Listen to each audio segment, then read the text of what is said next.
العلم النور، العلم النور، العلم النور، علم نور ہے، علم نور ہے، علم نور ہے، علم نور ہے۔ الحمد للہ رب العالمین والصلاة والسلام علی سید الانبیاء والمرسلین اما بعد فاعوذ باللہ من الشیطان الرجیم بسم اللہ الرحمن الرحیم۔ لیسن 10 نزہۃ القاری شرح بخاری۔ اس میں ہم پہلی جلد صفحہ نمبر 290 اس سے کتاب الایمان کا آغاز کریں گے۔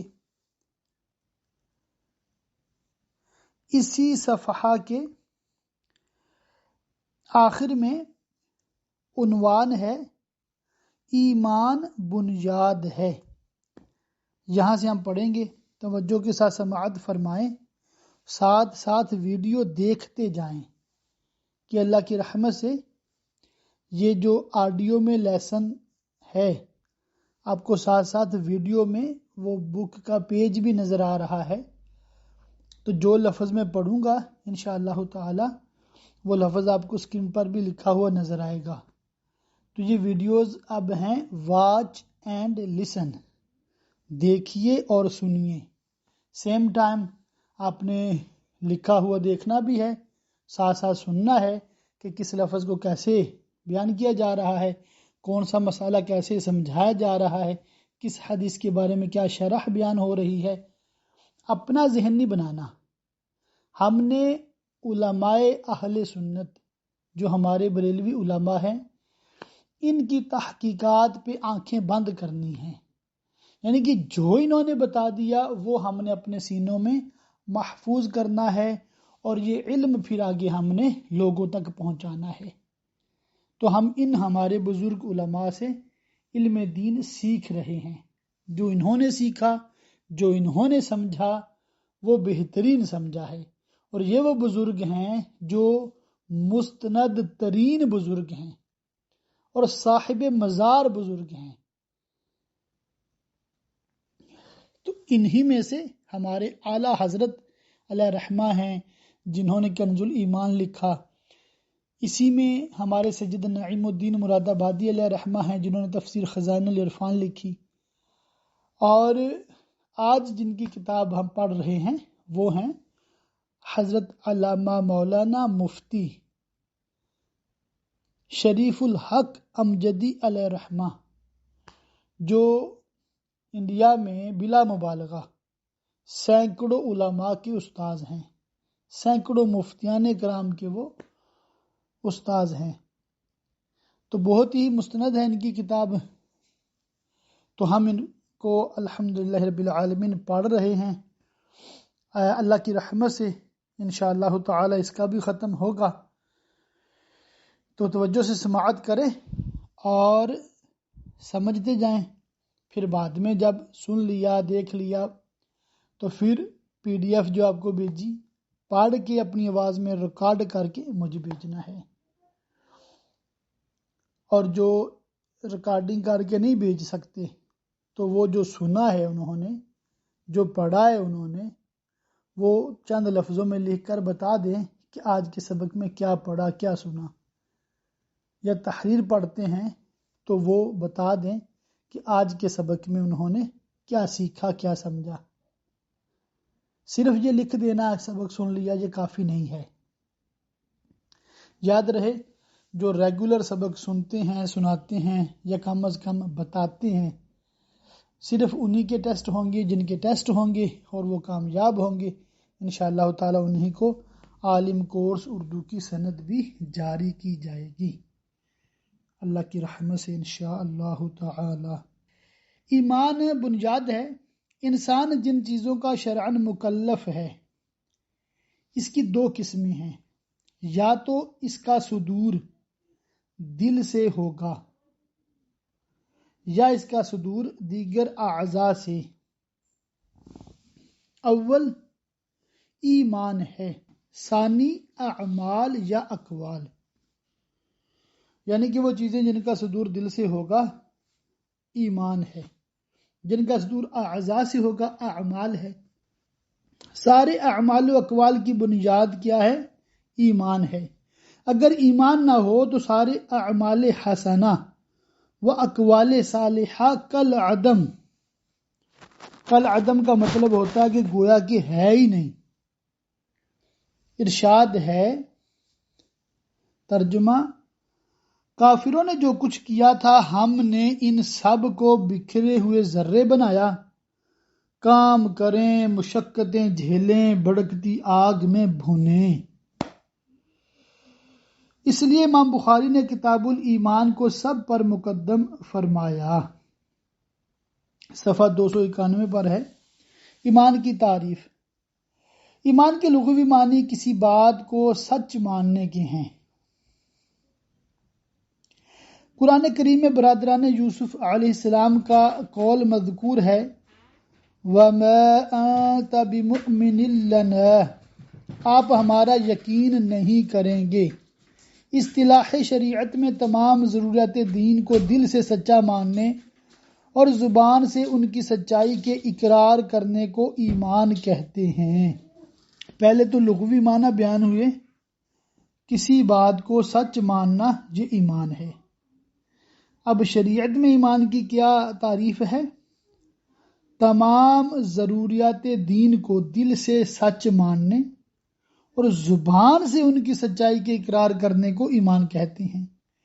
یہ تصدیق و اقرار تحقیقاً ہو خواہ تقلیداً۔ زبان سے اقرار ایمان کا رکن ہے یا اجرائے احکام کے لیے شرط، دونوں قول ہیں، اس خادم کے نزدیک دونوں درست ہیں۔ تصدیق قلبی کسی حال میں ساکت نہیں، البتہ اقرار باللسان بعض صورتوں میں معاف ہے، جیسے حالت اکراہ میں، یا ایسی حالت میں ایمان نصیب ہوا کہ اقرار کا وقت نہ مل سکا مگر اس کے رکن ہونے پر کوئی اثر نہیں پڑتا، جیسے قراءت، قیام، رکوع، سجود نماز کے ارکان ہیں مگر عاجز سے ساکت ہو جاتے ہیں۔ اصل ایمان تصدیق قلبی ہے۔ اصل کیا ہے؟ دل سے تصدیق کرنا۔ مگر دنیا میں مومن ہونے کا حکم لگانے کے لیے اقرار باللسان، یعنی اقرار باللسان زبان سے، لسان سے، زبان سے اقرار ضروری بھی ہے اور کافی بھی۔ اگر کوئی زبان سے تمام ضروریات کی تصدیق کرے تو اس کو مسلمان ہی کہیں گے۔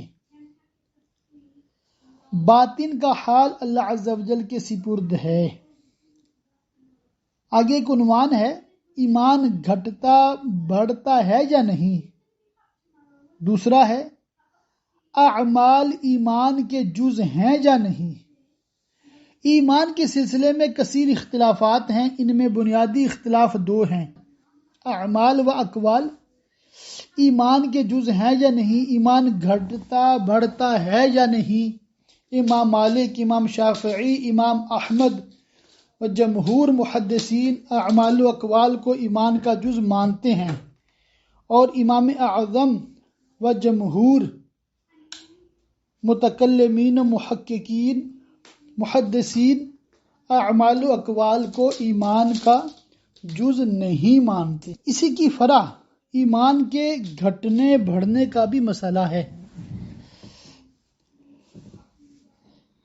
فریق اول کے نزدیک اعمال و اقوال کی زیادتی سے ایمان بڑھتا ہے اور کمی سے گھٹتا ہے۔ فریق ثانی کے نزدیک ایمان نہ گھٹتا ہے نہ بڑھتا ہے۔ صحیح و راجح یہی ہے کہ اعمال و اقوال ایمان کے جز نہیں، اور ایمان نہ گھٹتا ہے نہ بڑھتا ہے۔ ہمارا نظریہ اور عقیدہ مطلب کیا ہمیں سکھایا گیا ہے؟ جو صحیح بات ہے اور راجح بات ہے، جس کو ترجیح دی گئی ہے، اعمال و اقوال ایمان کے جز نہیں، ایمان نہ گھٹتا ہے نہ بڑھتا ہے۔ دلائل، اس کی تحقیق یہ ہے کہ اس میں فریقین کا اتفاق ہے کہ فرائض و واجبات کا تارک یا گناہوں کا مرتکب کافر نہیں، مومن ہے۔ اب اگر اعمال اقوال کو ایمان کا جز قرار دیں تو لازم آئے گا کہ کسی گناہ کا مرتکب مسلمان نہ رہے، اس لیے کہ انتفاع جز مستلزم ہے، انتفاع کل کو، اس لیے ماننا پڑے گا کہ اعمال و اقوال ایمان کے جز نہیں، اور جب اعمال و اقوال ایمان کے جز نہیں تو ایمان نہ گھٹے گا نہ بڑھے گا۔ قرآن کریم کی متعدد آیتوں میں ایمان کا محل قلب کو بتایا گیا ہے۔ فرمایا اولئک کتب فی قلوبہم الایمان، ان کے دلوں میں اللہ تعالیٰ نے ایمان نقش فرما دیا۔ اور ارشاد ہے من الذین قالوا آمنا بافواہہم ولم تؤمن قلوبہم۔ یہ سورہ مائدہ کی آیت نمبر 41 ہے۔ کتاب کے اندر قلوبہم لکھا ہوا ہے، لیکن اصل میں قلوبہم ہے۔ کچھ لوگ ایسے بھی ہیں جو کہتے ہیں کہ ہم ایمان لائے، مگر ان کے دل نے ایمان نہیں قبول کیا۔ جب ایمان کا محل دل ہے اور دل کا کام تصدیق ہے نہ کہ عمل کرنا، تو ثابت کہ ایمان تصدیق کا نام ہے، اعمال و اقوال اس کے جز نہیں۔ نیز قرآن مجید میں جگہ جگہ ایمان پر عمل کا عطف ہے، اور عطف میں اصل یہ ہے کہ معطوف علیہ کا مغائر ہو، تو ثابت کہ ایمان عمل مغائر ہے۔ نیز آیت کریمہ وَمَن يَعْمَلْ مِنَ الصَّالِحَاتِ مِن ذَكَرٍ أَوْ أُنثَىٰ وَهُوَ مُؤْمِنٌ، جو بھی مرد و عورت نیک کام کرے اور وہ مومن ہو، اس میں ایمان کو اعمال صالحہ کی شرط قرار دیا ہے۔ کسی چیز کی شرط اس سے خارج ہوتی ہے، اس کا جز نہیں ہوتی، تو ثابت کہ اعمال ایمان کا جز نہیں۔ مزید یہ کہ آیہ کریمہ وَإِن طَائِفَتَانِ مِنَ الْمُؤْمِنِينَ اقْتَتَلُوا میں لڑنے والے مسلمانوں کو مومن فرمایا، حالانکہ قتال میں دونوں یا ایک فریق ضرور گناہ کبیرہ کا مرتکب ہے۔ اس سے ثابت کہ گناہ کبیرہ کا مرتکب مومن ہے، کافر نہیں۔ اور اگر اعمال کو ایمان کا جز مانیں تو لازم آئے گا کہ کبیرہ کرنے والا مومن نہ ہو، کافر ہو جائے۔ علاوہ ازیں منافقین کے بارے میں فرمایا کہ وہ مومن نہیں، حالانکہ وہ ایمان کا اقرار کرتے تھے، یہ اسی بنا پر ہے کہ وہ تصدیق نہیں کرتے تھے، تو ثابت کہ ایمان تصدیق ہی کا نام ہے۔ ایک جگہ فرمایا اِلَّا مَنْ اُكْرِهَ وَقَلْبُهُ مُطْمَئِنٌّ بِالْإِيمَانِ، مگر وہ جو مجبور کیا جائے اور اس کا دل ایمان پر جمع ہو، وہ مومن ہے۔ اس سے صاف ظاہر کہ ایمان صرف تصدیق قلبی ہی کا نام ہے۔ جب یہ بات قرآن کریم کی ان نصوص سے ثابت ہو گئی کہ ایمان تصدیق قلبی کا نام ہے، اعمال اس کے اجزاء نہیں، اور تصدیق نہ گھٹتی ہے نہ بڑھتی ہے، تو ثابت کہ ایمان نہ گھٹتا ہے نہ بڑھتا ہے۔ اس کی تحقیق یہ ہے کہ تصدیق کسی بات کو اس طرح سچ جاننے کو کہتے ہیں کہ اس کے خلاف کا ذرہ برابر شائبہ بھی دل میں باقی نہ رہے۔ اگر یہاں جانب مخالف کا کوئی شائبہ ہوتا تو اس کے وجود و عدم سے یعنی ہونے نہ ہونے سے تصدیق گھٹتی یا بڑھتی۔ مثلا ایک درجہ وہ ہوتا ہے جس میں جانب مخالف کا کوئی شائبہ نہ ہوتا، یہ سب سے اعلیٰ تصدیق ہوتی۔ دوسرے وہ کہ جس میں جانب مخالف کا شائبہ ہے، یہ پہلے سے کم تر درجے کی ہوتی۔ پھر جس میں جانب مخالف کچھ زیادہ ہے، یہ دوسرے سے بھی کم تر درجے کی ہوتی، مگر چونکہ تصدیق اس اذعانی کیفیت کا نام ہے جس میں جانب مخالف کا ادنا سا بھی شائبہ نہ ہو، اس لیے نہ یہ گھٹ سکتی ہے نہ بڑھ سکتی ہے۔ ان سب دلائل کے جواب میں امام شافعی وغیرہ کے حامی یہ کہتے ہیں کہ ہم جو اعمال کو داخل ایمان مانتے ہیں یا ایمان کی زیادتی و نقصان کے قائل ہیں، اس سے مراد وہ ایمان کامل ہے جو دخول فی النار سے بچانے والا ہو۔ رہ گیا نفس ایمان جو خلود فی النار سے منجی ہو اور مآل کار آخر کار موجب جنت ہو، اس کے بارے میں ہم بھی یہی کہتے ہیں کہ وہ صرف تصدیق قلبی ہے۔ مگر چونکہ متعدد احادیث و آیات میں ایمان کی زیادتی کا صراحتاً ذکر ہے اور بہت سی ایسی ہیں جن سے ایمان کی زیادتی و نقصان ثابت ہوتا ہے، اس لیے ہم نصوص کی تصحیح کے لیے کہتے ہیں کہ ایمان زیادتی و نقص قبول کرتا ہے۔ اس کے جواب میں احناف یہ تسلیم کرتے ہیں کہ ایمان بمعنی مذکور ضرور زیادتی و نقصان قبول کرتا ہے، اس سے ہمیں بھی انکار نہیں۔ اس تقدیر پر یہ نزاع لفظی ہو گئی، یہ جھگڑا جو ہے لفظی جھگڑا ہے کہ احناف جو کہتے ہیں کہ ایمان زائد و ناقص نہیں ہوتا، ان کی مراد وہ ایمان ہے جو خلود فی النار سے منجی ہو، اور شوافی وغیرہ جو کہتے ہیں کہ ایمان گھٹتا اور بڑھتا ہے، اس سے ان کی مراد وہ ایمان کامل ہے جو دخول فی النار سے محفوظ رکھنے والا ہے۔ نیز احناف اور ان کے ہم نوا یہ کہتے ہیں کہ زبان عربی میں زیادتی و نقصان مقدار کی صفت ہے، اور ایمان چونکہ مقولہ کیف سے ہے اس لیے وہ زائد و ناقص نہیں ہوتا، البتہ شدید، اشد، ضعیف، اضعف ہوتا ہے۔ جن آیات و حدیث ایمان کے زائد و ناقص ہونے پر استدلال کیا جاتا ہے، ان میں یہی شدت و ضعف مراد ہے، جس کو یوں سمجھیے کہ ایمان گز، فٹ، انچ سے نہ ناپا جا سکتا ہے، نہ رتی، تولے، سیر سے تولا جا سکتا ہے۔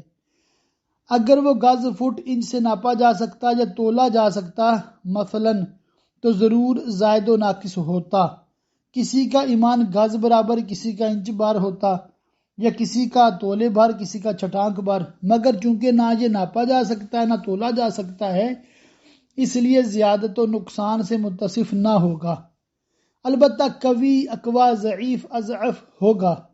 مثلا حضرت ابراہیم خلیل اللہ علیہ السلام نے عرض کیا، بلا ولیکن لیطمئن قلبی، ایمان تو ہے مگر چاہتا ہوں کہ اطمینان ہو جائے۔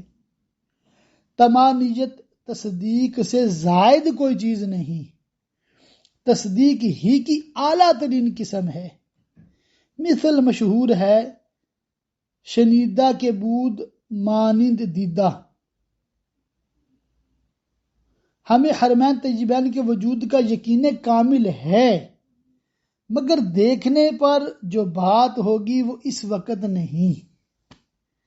یہ صرف کیفیت کی زیادتی ہے، مقدار کی نہیں۔ اقول، میں کہتا ہوں، یعنی کہ مفتی صاحب فرما رہے ہیں، مگر اردو زبان عربی کے مثل اتنی وسیع نہیں کہ مقدار کے لیے الگ لفظ ہو اور کیفیت کے لیے الگ۔ گھٹنا، بڑھنا، کم زیادہ ہونا اردو میں مقدار کی بھی صفت ہے اور کیفیت کی بھی۔ اس لیے اگر اردو میں کوئی یہ کہے کہ ایمان گھٹتا یا بڑھتا ہے، کم یا زیادہ ہوتا ہے، تو کوئی حرج نہیں ہونا چاہیے۔ فَلْيَتَأَمَّلْ،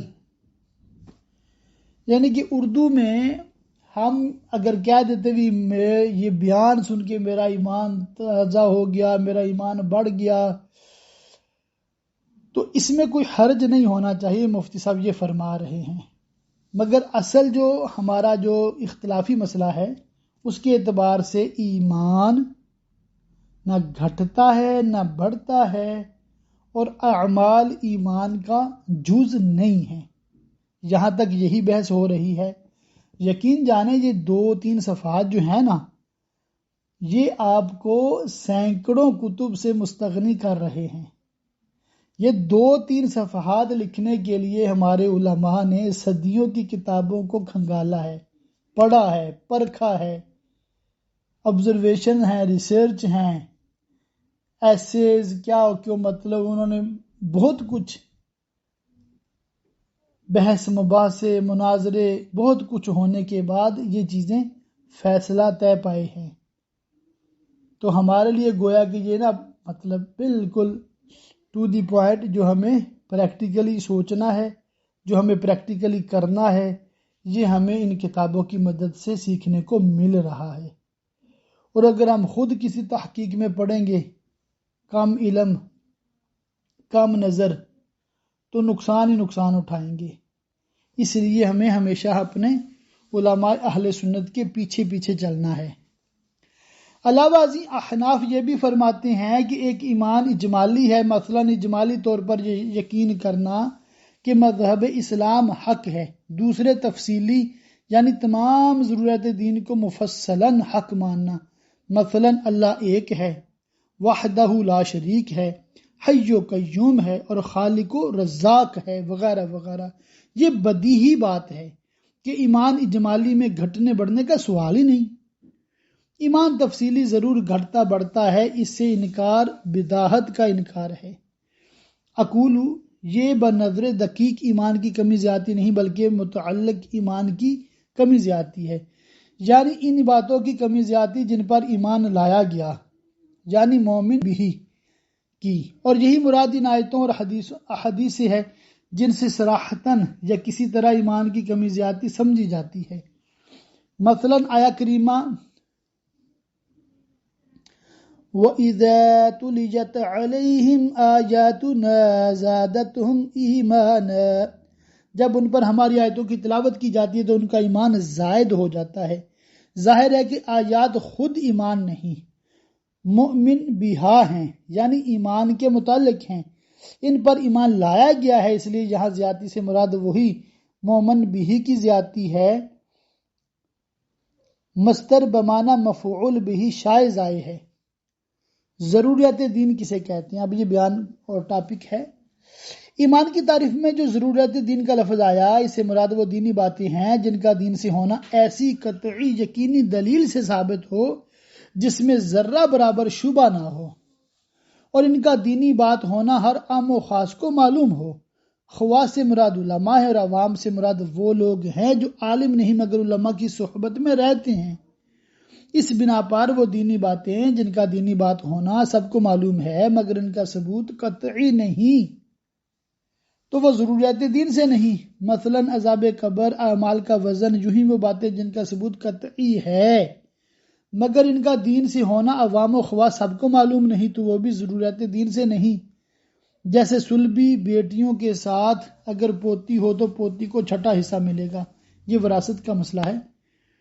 جن دینی باتوں کا ثبوت قطعی ہو اور وہ ضروریات دین سے نہ ہوں، ان کا منکر اگر اس کے ثبوت کے قطعی ہونے کو جانتا ہو تو کافر ہے، اور اگر نہ جانتا ہو تو اسے بتایا جائے، بتانے پر اگر حق مانے تو مسلمان، اور بتانے کے بعد بھی اگر انکار کرے تو کافر۔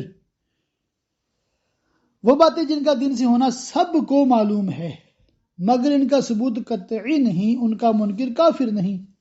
اگر یہ باتیں ضروریات مذہب اہل سنت سے ہوں تو گمراہ، اور اگر اس سے بھی نہ ہوں تو خاطی یعنی خطا کرنے والا۔ پہلے تو ضروریات دین، اب ہے ضروریات مذہب اہل سنت۔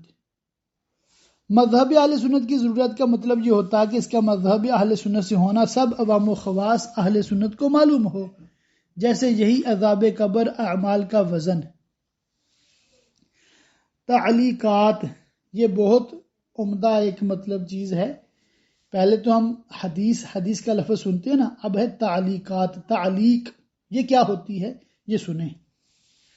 امام بخاری رحمۃ اللہ علیہ کہیں کہیں بلا سند، بغیر کسی سند کے کچھ احادیث و اقوال صحابہ و اسلاف نقل کرتے ہیں، جیسے کہتے ابن عمر نے کہا، ابن اسحاق نے کہا، رسول اللہ صلی اللہ تعالی علیہ وسلم سے مروی ہے۔ ان کو تعلیقات کہا جاتا ہے چونکہ ان کی سندیں مذکور نہیں، تو کسی کو شبہ کی گنجائش تھی کہ یہ صحیح یا معتبر ہیں یا نہیں، اس لیے شراح بخاری یعنی جو علماء بخاری شریف کی شرح لکھتے آئے ہیں انہوں نے اس پر خصوصیت کے ساتھ تنبیہ کی ہے کہ چونکہ امام بخاری نے اس کو التزام کیا ہے کہ اپنی اس کتاب میں صرف صحیح اور مستند ہی احادیث درج کریں گے، اس لیے تعلیقات کے اس کتاب میں درج ہونے کا مطلب یہ ہے کہ یہ سب امام بخاری کے نزدیک صحیح و مستند ہیں۔ بعض حضرات نے یہ تفصیل کی ہے کہ امام بخاری کا کسی تعلیق کو صیغہ جزم یعنی یقین کے ساتھ ذکر کرنا ان کی جانب سے اس کے صحیح ہونے کا حکم کرنا ہے، اور صیغہ تمریز سے ذکر کرنا اس کی تصحیح کا حکم نہیں، لیکن اس کو واہی بھی نہیں کہا جا سکتا، اس لیے کہ اگر وہ واہی ہوتی یعنی ایسی بات ہوتی تو اس کتاب میں نہ درج کرتے، اس کی تفصیل مقدمہ میں گزر چکی۔ صفحہ نمبر 295 پر ہیں، یہاں پر تے لکھا ہے نا، مطلب یہ تعلیق ہے۔ تعلیق کیا ہے؟ والحب فی اللہ والبغض فی اللہ من الایمان، اللہ کے لیے محبت، اللہ کے لیے بغض ایمان سے ہے۔ وکتب عمر بن عبد العزیز الی عدی بن عدی ان للایمان فرائض وشرائع وحدودا وسنتا فمن استکملها استکمل الایمان ومن لم يستکملها لم يستکمل الایمان فإن أعش فسأبينها لكم حتى تعملوا بها وإن أمت فما أنا على صحبتكم بحريص۔ آگے مزید تعلیقات ہیں، ہم اسی کا جانے کی جو ترجمہ وغیرہ وہ پڑھتے ہیں۔ اللہ کے لیے محبت، اللہ کے لیے بغض ایمان سے ہے۔ قرطبی نے کہا کہ بخاری کی تمام تعلیقات صحیح و مسند ہیں۔ سند اس لیے نہیں ذکر کی تاکہ اصل کتاب میں جن سخت شرائط کی پابندی کی ہے ان میں اور جو ان شرائط پر نہیں ہے دونوں میں فرق کر دیں، یعنی جن احادیث کو سند کے ساتھ ذکر کی ہیں ان میں جن شرائط کا لحاظ کیا ان شرائط پر تعلیقات پوری نہیں اترتی۔ ان الفاظ کے ساتھ یہ تعلیق کہیں نہیں ملی۔ کتب حدیث میں بالفاظ مختلف اس معنی کی حدیث ہیں، مثلا ابو داؤد میں حضرت ابو ذر رضی اللہ تعالیٰ عنہ سے مروی ہے کہ رسول اللہ صلی اللہ تعالی علیہ وآلہ وسلم نے فرمایا تمام اعمال سے افضل اللہ کے لیے محبت کرنا، اللہ کے لیے عداوت کرنا۔ مصنف ابن ابی شیبہ میں حضرت عبداللہ بن مسعود رضی اللہ تعالیٰ عنہ سے ہے کہ فرمایا ایمان کی سب سے مضبوط گیرا اللہ کے لیے محبت کرنا، اللہ کے لیے عداوت کرنا ہے۔ ابو داؤد میں حضرت ابو امامہ رضی اللہ تعالیٰ عنہ سے روایت ہے کہ فرمایا جس نے اللہ کے لیے محبت کی، اللہ کے لیے دعوت کی، اللہ کے لیے دیا، اللہ کے لیے منع کیا، اس نے ایمان کامل کر لیا۔ اللہ کے لیے محبت و عداوت کا مطلب کیا ہے؟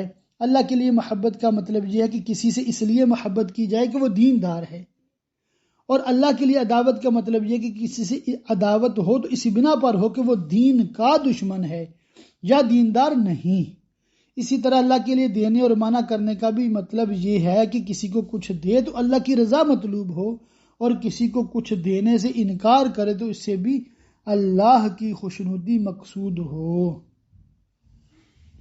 امام بخاری کا مقصود یہ ہے کہ محبت و عداوت گھٹتی بڑھتی ہے، اور جب یہ ایمان سے ہے تو ثابت کہ ایمان بھی گھٹتا بڑھتا ہے۔ ہمارا جواب امام بخاری علیہ رحمہ کو یہ ہے کہ محبت و عداوت بھی کیفیات نفسانیہ سے ہے، تو لازم یہ آیا کہ ایمان با اعتبار کیف گھٹتا بڑھتا ہے، اس کے ہم منکر نہیں۔ صفحہ نمبر 295 پر آج کے سبق کا ہم اختتام کرتے ہیں۔ اگلے سبق میں انشاءاللہ تعالی سیدنا عمر بن عبدالعزیز رضی اللہ تعالیٰ عنہ کے تعارف سے اس تعلیق کے حوالے سے مزید باتیں عرض کی جائیں گی اور مزید تعلیقات، ان کا ترجمہ اور ان کی شرح پڑھی جائے گی انشاءاللہ تعالی۔